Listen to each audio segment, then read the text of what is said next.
हालांकि free float काफ़ी कम है, सारा तो प्रमोटर्स के पास ही है मोस्टली। नहीं, मैं एक चीज़ बोलूँगा यहाँ पर सिंपल, और इसका अल्टीमेट क्वेश्चन इसका ये है, ये बात हमने फ्राइडे को भी डिस्कस की थी। सबसे बड़ा सवाल ये है, आपका क्या व्यू है, मेरा क्या व्यू है, हाइडेनबर्ग का क्या व्यू है, जनता का क्या व्यू है, उससे कुछ फर्क नहीं पड़ता। अदानी का एफपीओ सेल थ्रू होगा कि नहीं होगा करंट प्राइस पर, अल्टीमेट क्वेश्चन ये है। क्यों? क्योंकि स्टॉक जो है ऑलरेडी इशू प्राइस से नीचे है। अच्छा, एफपीओ सक्सेसफुल होने के लिए क्या चाहिए? क्यूआईबी पोर्शन पूरा भर जाए और ओवरऑल इशू 90% भर जाए।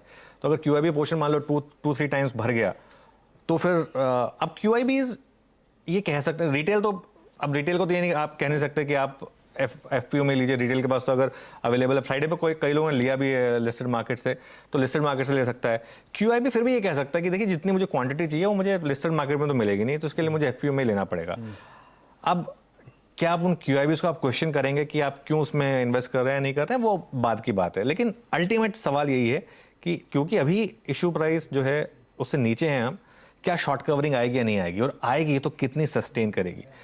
और दूसरी बड़ी बात जो है, और उसमें मेरे ख्याल से अदानी ग्रुप ने क्लैरिफिकेशंस दी हैं काफ़ी, मार्केट कितना उसको समझेगा नहीं समझेगा। एसबीआई ने भी क्लैरिफिकेशन दी थी कि ज़्यादा नुकसान जो है वो बैंकों को हुआ है, क्योंकि बैंकों का अब इशू क्या है यहाँ पर, बैंक्स जो हैं वो ये बोल देते हैं कि देखिए हम क्लाइंट स्पेसिफिक इन्फॉर्मेशन नहीं बताएंगे आपको। हमारा एक डिस्क्लोजर जो होता है उसमें हम ये नहीं बताएंगे कि क्लाइंट्स पे, हम इतना कह सकते हैं, जैसे एसबीआई के सोर्सेज जो हमको बोल रहे थे कि हम इतना एक्सपोजर है हमारा कि जो एक लार्ज कैटेगरी उसमें नहीं आएगा। ठीक है, लेकिन कितना है? ठीक, कई बार क्या होता है ना, कई बार जब इस तरीके की चीज़ें होती है ना, तो आपको डिस्क्लोज करना चाहिए। मैं तो कहता हूँ कि आज की डेट में सारे बैंकों को एक स्टेटमेंट देना चाहिए कि हमारा इतना इतना इतना इतना एक्सपोजर है अदानी ग्रुप, और इस तरह के एसेट्स के साथ बैक्ड है। इस तरह के एसेट के साथ बैक्ड है। अब वो बोल रहे हैं कि अब अदानी ग्रुप कह रहे हैं कि इतना हमारा लोन है, इसमें इतना इंडियन है, और अगर आप मोटा मोटे मान ले तो मेरे ख्याल से वो जो नंबर आ रहा था करीब करीब $10 बिलियन का आ रहा था शायद, जो इंडियन बैंकों में एक्सपोजर है करीब करीब 80,000 करोड़ के करीब आ रहा था। मतलब $1-2 बिलियन इधर उधर अगर मैं बोल रहा हूँ तो मतलब वो ठीक है, लेकिन मोटा मोटी ये मुझे सुनने में आया था उस क्लैरिफिकेशन में। और वो बोल रहे हैं वो सारा का सारा is backed by good quality assets. अच्छा, प्रॉब्लम क्या है, good quality assets backed cases पहले भी हो चुके हैं। मैं नाम नहीं लूंगा, लेकिन 2-3 ऐसी कंपनियां हुई हैं जो जिनके पास पहले एसेट थे और बैंकों ने उनको जब लोन दिए थे उसके बाद कैश फ्लो नहीं है। अगर आपके पास एसेट आपके पास है भी अगर, तो वो एसेट जो है फिर वो उस रेट पे नहीं बिकता है जिस रेट पे, मैं ये नहीं कह रहा हूँ कि एसेट बिकेगा, बट मैं कह रहा हूँ कि एक जनरली एक सेंटीमेंट तो खराब होता है। तो इसके लिए मुझे लग रहा है कि एक हालांकि भले ही पैसा सिक्योर हो, लेकिन एक बैंकों को एक प्रोएक्टिव होकर बताना चाहिए, मर्चेंट बैंकर्स को बताना चाहिए कि देखिए ये सब लोन है और ये सब जो है वो बैक्ड है कोलैटरल से। और यहाँ पर जो है एक थोड़ा सा एक क्लैरिफिकेशन की मुझे लग रहा है कि एक ज़रूरत है। और आपने ठीक है एक निकाला 483 पेज का रिस्पॉन्स निकाला, अच्छी बात है और करना भी चाहिए, लेकिन जैसे कहते हैं ना, जितना डिस्क्लोज कर सकते हैं ना उतना डिस्क्लोज कर दीजिए। और इसके लिए उन्होंने शायद सारे एनेक्शर भी निकाले, मतलब 55 पेज का तो क्लैरिफिकेशन है, बाकी सारे एनेक्शर्स हैं उनके। ठीक है, और एक और जो चीज़ हो रही है जो मुझे थोड़ी सी अटपटी लग रही है, अब वो ठीक कह रहे हैं, वो हिंडनबर्ग साफ खुलते ही बोला कि हमने शॉर्ट किया है। ठीक है, अब वो ये कहना, अब ये एक पॉइंट है कि इसकी टाइमिंग उन्होंने जानबूझ के एफपीओ के टाइम पे की है। तो हिंडनबर्ग कह रहा है, क्योंकि वो भाई वो तो चाहेंगे, अगर किसी ने शॉर्ट पोजीशन ली है तो वो तो चाहेगा ना कि उस टाइम पे अटैक हो जिस टाइम पे सबसे ज़्यादा प्राइस में डैमेज हो। तो वो तो उनका कहना है, उन्होंने साफ साफ बोल दिया कि वो तो क्या।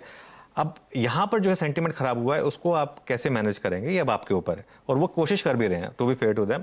बस एक चीज़ मैं और कहूँगा, लास्ट चीज़, कि मैं ट्विटर पे बहुत वीकेंड में ये चीज़ देख रहा था कि कई लोग कह रहे थे कि ये तो एक इंडिया पे अटैक है, वेस्ट का ये सब है वो सब है।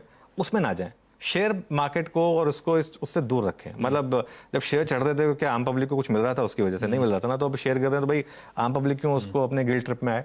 तो लेकिन हाँ, एक चीज़ है कि उन्होंने काफ़ी क्लैरिफिकेशन दिए हैं, और मुझे लग रहा है कि उन क्लैरिफिकेशन से आज हो सकता है कि शुरू में थोड़ी शॉर्ट कवरिंग आए, और अगर किसी तरीके से उन्होंने QIB सिक्योर कर लिए जो इशू प्राइस पे फिर भी लगा देंगे पैसा, और अगर उसकी वजह से अदानी ग्रुप में शॉर्ट कवरिंग आ गई, और अगर इन्होंने 20,000 करोड़ रेस कर लिए कैसे भी करके और उतना डेट कम कर दिया 20,000 करोड़, और ये कॉन्फिडेंस दिखा दिया कि हम आगे भी करेंगे, हिंडनबर्ग चाहे जो मर्जी बोले, हम आगे भी इसी तरीके से अपना डेट कम करते रहेंगे इक्विटी रेस करके, तो फिर धीरे धीरे जो है मार्केट में जो फियर फैक्टर है वो कम होगा। लेकिन it's a slow process. Adani group के जो स्टॉक्स हैं उनको प्रीवियस हाई पे जाने में अब टाइम लगेगा, ये आप मान लीजिए। ये अगर इशू स्क्रैप थ्रू भी हो जाए या सेल थ्रू भी कर लें तो भी वो जो जिस तरीके से एक वन वे ग्रुप में रैली चल रही थी, अब वो मेरे ख्याल से एक बार के लिए तो वहाँ पर ब्रेक लग गया।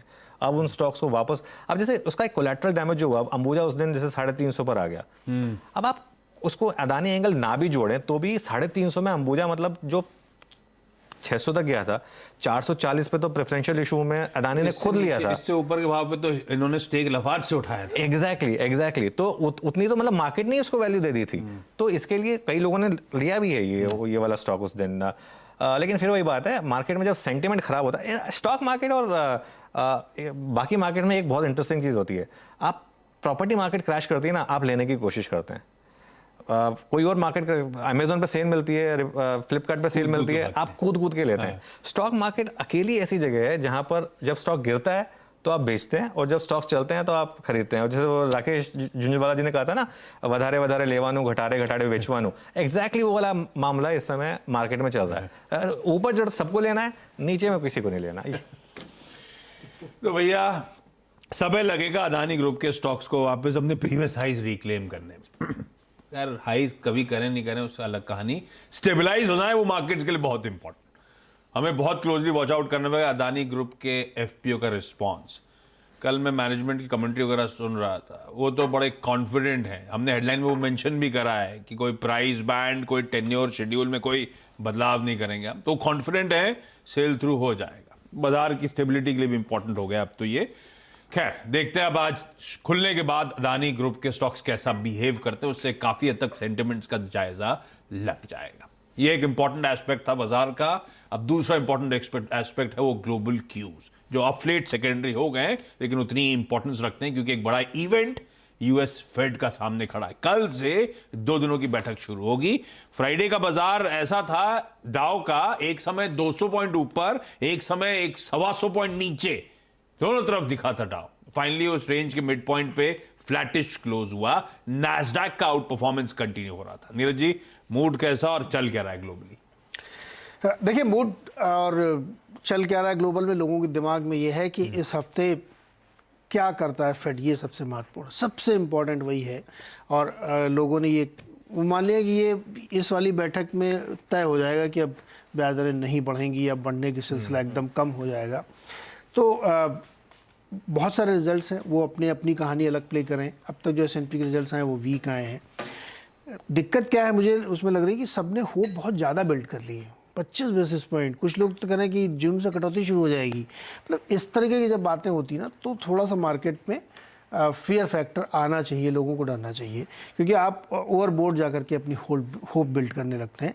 ये एक कंसर्न है। तो मुझे लगता है मार्केट इसी के इर्द गिर्द घूम रहा है। सिर्फ ये देखना है कि बुधवार को रात में 11 साढ़े 11 बजे की पीसी में वो क्या बोलते हैं, और थर्सडे को उसमें हमारा बाजार उस पर रिएक्ट करेगा, और बुधवार को उनका रिएक्ट कर जाएगा। अगर 25 नहीं आया तो मार्केट में बहुत निराशा हो जाएगी, और अगर 25 आ गया तो आप नैस्डैक में वो रैली देखेंगे जो आपने सोची नहीं होगी। ये चूंकि इतनी होप बिल्ड करा दी लोगों ने कि अब उससे कम पे बात बनेगी नहीं। तो 50-25 के बीच की कहानी है। फेड किस तरफ जाता है ये कहना मुश्किल है अभी, लेकिन डेटा सजेस्ट करते हैं कि अभी भी वो 50 पे ही जाना चाहिए उसको। तो देखते हैं क्या होता है। ये एक पूरा विजेती बाजार है, लेकिन जैसे हमने कहा था अपना डिकपल्ड है। अगले 2-3 दिन आप ग्लोबल मार्केट ना भी देखें तो कोई फ़र्क नहीं पड़ेगा, क्योंकि आज अडानी देखेंगे आप, कल उसका फॉलोआउट देखेंगे, फिर बजट। तो ये 2-3 दिन भारतीय बाजारों के लिए बहुत इंपॉर्टेंट है। हाँ, इस बीच अगर कुछ वहाँ बड़ा कांड हो जाता है तो अलग बात है, अदरवाइज ग्लोबल क्यूज नॉर्मल रहेंगे हमारे लिए। लेकिन थर्सडे को ग्लोबल क्यूज सबसे इंपॉर्टेंट होंगे। हाँ, थर्सडे को। अब ग्लोबल क्यूज क्या, बजट पे भी हम लोग थ्रेडबेयर सब लोग डिस्कस कर रहे होंगे, उस पर रिएक्शन भी ड्यू होगा अगले दिन भी। और खैर ये 2 दिन हम अपनी चाल चलेंगे, लेकिन फेड की बैठक की अहमियत बहुत ज़्यादा हो गई है। ये बात सही है कि 25 बेसिस पॉइंट की तरफ लार्जली, चाहे वो फेड ऑफिशियल्स की स्पीचेस हो ऑफ लेट, वो सब नैरेटिव उसी तरफ ले गई हैं। ये जो 50 की धमकी दे रहे हैं, ये तो मूड बिगाड़ देगी। नहीं, देखिए मैं एक चीज़ कहूँगा, वो ऑब्वियसली वो मेक और ब्रेक है। 50 आ गया तो फिर ये जितनी पूरी रैली हुई है ना, इतनी उसकी पिटाई होगी कि आपको समझ नहीं आएगा कि क्या हो गया। लेकिन हाँ, एक चीज़, जिस तरीके से नैस्डैक बिहेव कर रहा है, जिस तरीके से बॉन्ड यील्ड बिहेव कर रही हैं, और नैस्डैक वापस अमेरिका को लीड कर रहा है, और मुझे लग रहा है कि अभी भी IT स्टॉक्स जो है ना, अगर इंडिया में रिकवरी आएगी तो वही करेंगे। और नॉर्मली हम ये बोलते हैं कि फेड की कमेंट्री को ज़्यादा वैल्यू देते हैं हम, बजाय कि जो फेड करता है, लेकिन एक्चुअली अब उल्टा है। इस बार जो फेड करेगा उसकी ज़्यादा वैल्यू उसकी ज़्यादा है, value। कमेंट्री की वैल्यू नहीं है। अगर उन्होंने 25 कर दिया और उसके बाद बोला कि नहीं इस बार तो हमने 25 किया लेकिन हम फिर भी हॉकिश ये मार्केट नहीं मानने वाला है, मार्केट कहेगा बस अब तो हो गया, रेट हाइक कंप्लीट हो गई। और इसके लिए जो मैं इसमें ज़्यादा टाइम नहीं लूँगा, इस बार एक ऐसी बैठक है जिसमें कमेंटर से ज़्यादा एक्शन पर मार्केट फोकस करेगा। 25 आ गया तो वही नैस्डैक की रैली बहुत आगे कंटिन्यू करेगी और इंडियन मार्केट पे भी इम्पैक्ट आएगा। 50 आ गया तो पूरी की पूरी रैली, ये बाइनरी इवेंट मान के चलिए आपको। इस बार कमेंट्री को छोड़ दिया, एक्शन पे फोकस करिए। अच्छा एक और चीज़ हो रही है, चाइना का मार्केट खुल रहा है आज एक हफ्ते की छुट्टी के बाद, थोड़ा सॉफ्ट है वो मार्केट और फ्राइडे को मेटल्स भी थोड़े कमज़ोर हुए थे, तो उस पर भी ध्यान रखेंगे आज। ठीक है, ये कुछ इंपॉर्टेंट क्यूज आज के लिए। ये हो गया आज का ग्लोबल संकेत हमारे लिए। बड़ा इवेंट है लेकिन इस समय उस पर ज़्यादा तवज्जो नहीं। इस समय हमारे डोमेस्टिक स्टॉक्स में कुछ इंपॉर्टेंट स्टॉक्स स्टेबिलिटी ज़्यादा नोटवर्दी होगी, उस पर ज़्यादा फोकस करने की ज़रूरत। अच्छा, ट्रेड सेटअप समझ लिया जाए। फ्राइडे को पेन था, दिख रहा था स्क्रीन्स पे, और एक धक्का लगा था जब शाम को एफआई के आंकड़े, एक दो बार डेट वेट चेक करी सही दिन का है कि नहीं है। 6,000 करोड़ रुपए की कैश में एफआईआई की सेलिंग, एग्रेसिव शॉर्ट्स बिल्डअप होते हुए सिस्टम में फ्राइडे को नजर आ रहे थे। सेटअप खड़ा कैसे भाई ये 2 दिनों के पेन के बाद अब इस बजट वीक में? देखिए आशीष, सेटअप तो फिर वही है, सेटअप तो रैली का है, ठीक है, लेकिन सेंटीमेंट खराब है। तो अब 6,000 करोड़ की सेलिंग, और ये सिर्फ अदानी ग्रुप में तो आई नहीं होगी इतनी सेलिंग। अदानी एंटरप्राइज ग्रुप में डिलीवरी देख रहा था 17% 17% की डिलीवरी थी। ये सेलिंग हुई है बैंकों में, और ये सेलिंग आई है सारी की सारी mainly ICICI bank, HDFC bank और इन सब में। और एक्चुअली एक और चीज़ आशीष, एक चीज़ नोटिस करिए, आईसीआईसीआई बैंक तो ये सब अदानी का इशू नहीं था, उससे पहले से बहुत गिर रहा था, और लगातार हमने एक चीज़ बोली थी कि 200 डे मूविंग एवरेज की तरफ जा रहा है, और वो हो भी गया एक्चुअली। तो ये सेलिंग क्यों हो रही है, मुझे इस चीज़ का एक थोड़ा सा एक वो लग रहा है। ये देखिए 2 दिन में मार्केट कितना गिरा है, ये आपके सामने आएगा। 514 पॉइंट निफ्टी और 2,400 पॉइंट बैंक निफ्टी। आपने एफआई की कैश मार्केट की सेलिंग की बात की, उनका एफएनओ में बिहेवियर देखिए। लॉन्ग्स काटे उन्होंने करीब करीब 8,000 और शॉर्ट ऐड करे 26,000। अब आशीष इशू पता है क्या है, इतने शॉर्ट है मार्केट में, अब 75% शॉर्ट है, 25% लॉन्ग है। मैं ये सोच रहा हूँ कि अब लॉन्ग बचा किसके पास है मार्केट में, और ये मार्केट पूरा का पूरा एफएनओ के उस पर सेंटिमेंट पे चलता है। तो और अगर आप कॉल्स और पुट्स के आंकड़े देखें तो वहाँ पर भी आप नोटिस करेंगे कि ज़्यादा उन्होंने ऑब्वियसली पुट्स खरीदी हैं काफ़ी, और उसके मुकाबले बेची कम है। और पुट कॉल रेशो देखिए 0.74। मैंने एक चीज़ हमेशा इंडियन मार्केट में मेंटेन की है कि 0.74 का जो पुट कॉल रेशो है, उसमें अगर आप नॉर्मली बाय करें, ट्रिगर बाद में आता है लेकिन रैली आती है नॉर्मली। अब ट्रिगर क्या होगा उस रैली का, यहाँ बैठ के कहना टफ है। क्या उस अदानी ग्रुप में शॉर्ट कवरिंग आएगी या नहीं आएगी, लेकिन जनरली स्पीकिंग अगर आप इस टाइप के पुट कॉल रेशो पर बाय करते हैं थोड़ी हिम्मत करके, तो पैसा बनता है। लेकिन फिर वही बात है, सेंटीमेंट इतना ख़राब है कि मैं मतलब अपनी गर्दन रिस्क पे नहीं रखूँगा। ये नहीं बोलूँगा कि बस आप खरीद लीजिए, क्योंकि मार्केट में इस समय जो फियर फैक्टर है, एक मुझे लग रहा है कि 10 बजे के बाद मार्केट में एक मूव क्लियर होगा। एक 10 बजे तक मार्केट को देख लें किस तरीके से बिहेव कर रहा है। अगर फ्राइडेज को लो ज़्यादा तरीके से मार्केट नहीं तोड़ रहा है, तो अब जैसे एसजीएक्स निफ्टी सुबह में आए थे तो मैं देख रहा था 70-80 पॉइंट ऊपर था। अब मेरे ख्याल से काफ़ी पस पड़ गया, वो भी वो 10-15 पॉइंट रह गए थे सिर्फ वहाँ पर एसजीएक्स निफ्टी में। एक बार लेकर आते हैं। हाँ देखिए वो जो था वो पूरा का पूरा, तो वो सिंगापुर में ही लोग बेच रहे हैं, मतलब कि इंडिया की मार्केट तो खुलने का ही वेट नहीं कर रहे हैं, वहीं पे बेच दे रहे हैं उस गैप अप को। तो ये देखिए ये थोड़ा सा जो ट्रेंड है ना ये ख़राब है। हालांकि मैं ये कहूँगा नॉर्मली कि अगर मार्केट में एक इस समय हम लेवल डिस्कस करेंगे, काफ़ी क्लोज हैं हम एक इंपॉर्टेंट लेवल से, वहाँ से अगर कवरिंग आएगी तो बड़ी वाली आएगी, लेकिन कवरिंग आएगी कि नहीं आएगी ये टफ क्वेश्चन है। 17,800 टूटा, फ्राइडे को 17,500 इंट्राडे में ब्रीच होता हुआ नजर आया। तो हर इंपॉर्टेंट लेवल ऐसे झड़े हैं जिसका एक्सपेक्टेशन नहीं थी। आपने कहा सेटअप अलग है और सेंटिमेंट्स अलग है, बिल्कुल ठीक है। और बड़ा मुश्किल है सुबह सुबह बैठ के डिसाइड करना कि खुलने के बाद वो जो प्रेशर पॉइंट्स थे बाजार के वो बिहेव कैसे करेंगे। तो फिर निफ्टी पे अप्रोच क्या रखें, या फिर कौन से की लेवल्स वॉच आउट करने की जरूरत है? आशीष एक चीज़ मैं कहूँगा, ये वो वाली मार्केट नहीं है जिसमें देखिए लेवल्स पर बात हम तब करते हैं जब मार्केट एक रेंजिंग मार्केट होता है, या फिर मार्केट में एक आपके पास कोई बहुत बड़े ट्रिगर्स नहीं होते, तो आप एक प्री प्लान वे में जा सकते हैं। आप मुझे बताइए फ्राइडे को कौन प्लान कर सकता था कि हम इस तरीके से मार्केट में यहाँ बाय करेंगे, ये करेंगे? नहीं कर सकते आप। आपको मार्केट को ऑब्जर्व करना है लेवल में, क्योंकि बहुत लोग ट्रैक करते हैं। इसके लिए एक बात बता देता हूँ कि काफ़ी इंपॉर्टेंट सपोर्ट जोन में हम हैं, ये बात मैं मान रहा हूँ। 200 एक्सपोनेंशियल मूविंग एवरेज, फ्राइडे का जो लो था वो उससे 100 पॉइंट ही नीचे था। 17,593 अब है 200 एक्सपोनेंशियल मूविंग एवरेज। फ्राइडे का लो था 17,493, और 200 डे सिंपल मूविंग एवरेज है 17,290। ये जोन इंपॉर्टेंट है, ये मैं डिनाई नहीं कर रहा हूँ, और मार्केट नॉर्मली इस जोन को सपोर्ट, इस जोन को रिस्पेक्ट करता है, इवन कई बार गंदे से गंदे क्यूज में। तो ये जोन शायद रिस्पेक्ट हो मार्केट का, लेकिन फिर मैं बोलूँगा कि ये मैं लेवल सिर्फ इसलिए दे रहा हूँ ताकि आप ध्यान रखें कि ये लेवल्स इंपॉर्टेंट हैं, लेकिन इसका मतलब ये नहीं है कि आपको 17,593 पर ही खरीद लेना है, क्योंकि ये मार्केट उस टाइप का मार्केट है नहीं। ये मार्केट है सेंटीमेंट का। मैं तीसरी या चौथी बार सेंटीमेंट यूज़ कर रहा हूँ, सॉरी उसके लिए, लेकिन सबसे बड़ा क्यू सेंटीमेंट है इस मार्केट में। तो ये लेवल का मार्केट नहीं है, ये सेंटीमेंट का मार्केट है। सेंटीमेंट सुधरेगा तो शॉर्ट कवरिंग आएगी, सेंटीमेंट खराब होगा तो मार्केट और गिरेगा। बहुत सिंपल है इस मार्केट में, उससे ज़्यादा कुछ भी नहीं है। एक चीज़ बोल देता हूँ मैं, अगर आप शॉर्ट कवरिंग के लिए खेल रहे हैं थोड़ा मतलब गलत वर्ड होगा शायद, जो कई लोगों ने कहा कि खेल रहे हैं मत बोला करिए। अगर आप शॉर्ट कवरिंग के लिए मान लो अप्रोच कर रहे हैं मार्केट को, तो फिर 17,493 जो फ्राइडे का लो था उसको सैक्रोसैंक्ट रखें, 20-30 पॉइंट ऊपर नीचे ऑब्वियसली, और वहाँ से अगर कवरिंग आएगी तो बड़ी आएगी, नहीं आएगी तो फिर 200 डे सिंपल मूविंग एवरेज की तरफ भी हम जा सकते हैं। लेकिन पूरा का पूरा गेम सेंटीमेंट का है इस समय। सेंटीमेंट 10 बजे के बाद मुझे लग रहा है और थोड़ा क्लियर होगा। बढ़िया, ये हो गया भाई। 10 बजे के बाद थोड़ी सी क्लैरिटी आती हुई नजर आएगी। खैर उस समय अनुज होंगे, कुछ भी बढ़िया ट्रेड ग्रिप में आ रहा होगा तो मेंशन होगा, जो इंपॉर्टेंट पॉइंट्स हाईलाइट किए जाएंगे, लेकिन ये की लेवल्स जो वॉच आउट करने की जरूरत। अब लाइए बैंक्स। ये बात सही है, इस इशू एक ग्रुप का था, लेकिन सारा सेंटिमेंट वे करता चला गया बैंक्स पे। वो निफ्टी बैंक के पिछले 2 दिनों का वो दिखाया ही था भी किस तरह से मीनिंगफुल नॉक्स आए। इवन फ्राइडे को 1300 पॉइंट निफ्टी बैंक झटकता हुआ। एसबीआई को आके क्लैरिफाई करना पड़ा, हालांकि वो क्लैरिफिकेशन कितना कॉन्फिडेंस लौटाएगा स्ट्रीट का कि हम लार्ज एक्सपोजर नहीं है, उस कैटेगरी में नहीं है, अच्छे खासे कैश जनरेटिंग एसेट्स बैक करते हैं हमारे उस एक्सपोजर को। पर देखना होगा आज ये दिग्गज बैंक जो सब पिटे थे, सब एक झड़ी से पिटे थे, कैसे बिहेव करते हैं। लेकिन निफ्टी बैंक की इस वीकनेस को आप कैसे रीड कर रहे हो? थोड़ा सा ओवरडन हो गया है क्या, या लॉजिकल लग रहा है स्क्रीन? देखिए आशीष, ओवरडन तो मार्केट में कुछ भी नहीं होता एक्चुअली, क्योंकि मार्केट में क्या है ना, एक बार चीज़ें चलनी शुरू होती हैं, और इसके लिए मार्केट में अगर आप ट्रेडिंग कर रहे हैं ना, तो आप थोड़ा सा एक इमोशंस को अलग सेट असाइड करके आप ट्रेडिंग करिए। इस मार्केट में लोगों ने शॉर्ट करके बहुत पैसा बनाया होगा। अगर आपके अंदर काबिलियत थी शॉर्ट करके पैसा बनाने की, तो आपको बनाना चाहिए था, और मार्केट ने क्लियर इंडिकेशंस दिए थे जब वो पहला जब डिक्लाइन आया था, जब वो पूरी की पूरी रैली एक साथ कोलैप्स हो गई थी।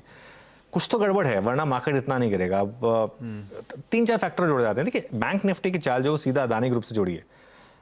आप जो मर्जी कह लें कि इतना एक्सपोजर नहीं है, वो नहीं है, लेकिन सिंपल मेरा सवाल है फिर क्यों गिरे स्टॉक? भाई स्टॉक्स गिरे हैं अगर, तो किसी ना किसी कारण से तो गिरे होंगे, और मार्केट का जो मूव है वो सुप्रीम है। मार्केट अगर कह रहा है कि इसकी वजह से स्टॉक्स गिरे हैं तो गिरे हैं इसकी वजह से, इसको आप डिनाई नहीं कर सकते हैं। तो सिंपल है यहाँ पर, अगर अदानी ग्रुप स्टॉक्स सुधरेगा तो बैंक निफ्टी सुधरेगा। अगर अदानी ग्रुप स्टॉक्स में शॉर्ट कवरिंग आएगी तो बैंक निफ्टी में शॉर्ट कवरिंग आएगी। अगर मार्केट में शॉर्ट कवरिंग आएगी, तो मैं फिर बोल रहा हूँ, अगर मार्केट में शॉर्ट कवरिंग आएगी तो बैंक निफ्टी में बड़ी शॉर्ट कवरिंग आएगी। अगर निफ्टी 100 पॉइंट चलेगा तो बैंक निफ्टी 300 चलेगा, लेकिन अगर निफ्टी 100 गिरेगा तो बैंक निफ्टी 300 गिरेगा। ये हाई बीटा है इस समय बैंक निफ्टी, बहुत सिंपल। इसके लिए मैं फिर बोल रहा हूँ, आप कोई प्री प्लान ट्रेड मत करिए। अगेन अगर आपका ओवरऑल व्यू ये बन रहा है कि 0.7 पुट कॉल रेशियो है और मार्केट में शॉर्ट कवरिंग आनी चाहिए, तो फिर फ्राइडे का लो 40,148 वो लक्ष्मण रेखा आपके लिए, और 200 एक्सपोनेंशियल मूविंग एवरेज यहाँ से कोई ज़्यादा दूर नहीं है, 300 या 400 पॉइंट ही नीचे है यहाँ से। लेकिन पहले सेंटीमेंट सुधरने दीजिए और उसके बाद काम करिए, या फिर मार्केट में आप दोनों तरीके की ट्रेड लेने की कोशिश करिए, उससे भी आपको हो सकता है कि फ़ायदा मिल जाए। लेकिन अगर आप उस तरीके के ट्रेडर्स नहीं है तो एक और चीज़ आप कर सकते हैं आशीष, ये वीक निकल जाने दीजिए, जो होना है इस वीक में हो जाने दीजिए। मैं कहता हूँ बजट आ जाने दीजिए, फेड आ जाने दीजिए, अदानी का एफपीओ खत्म हो जाने दीजिए, सब कुछ हो जाने दीजिए। आप कहेंगे कि सब कुछ हो जाएगा तब तो फिर प्राइस पता नहीं कहाँ का कहाँ होगा, लेकिन आपको एक क्लियर मूव मिलेगा उसके बाद, तो उसमें पार्टिसिपेट करिए। मेरे ख्याल से इस हफ्ते को अगर आप थोड़ा सा हाई ब्लड प्रेशर वाले हैं तो खासतौर से प्लीज़ इस वीक में मार्केट में ट्रेड मत करिए, किल फीचर लगा दीजिए, जो भी कर लीजिए, थोड़ा दूर रहिए इस हफ्ते मार्केट से। चलिए भाई, तो किल फीचर पे हमने फ्राइडे को सुबह चर्चा कर ली है ना। आपके ब्रोकर वो आपको एक ऑप्शन देते हैं, किल फीचर ऑन कर दे तो उस दिन ट्रेड आप नहीं कर सकते, कितना भी आपको फिर मन कर रहा हो। तो ठीक है, ये मार्केट का अप्रोच इस हफ्ते रख सकते हैं अगर आपको पैसा ड्रेन आउट होने से बचाना है। CNBC आवाज का मॉर्निंग पैनल अब जुड़ता हुआ इस इंपॉर्टेंट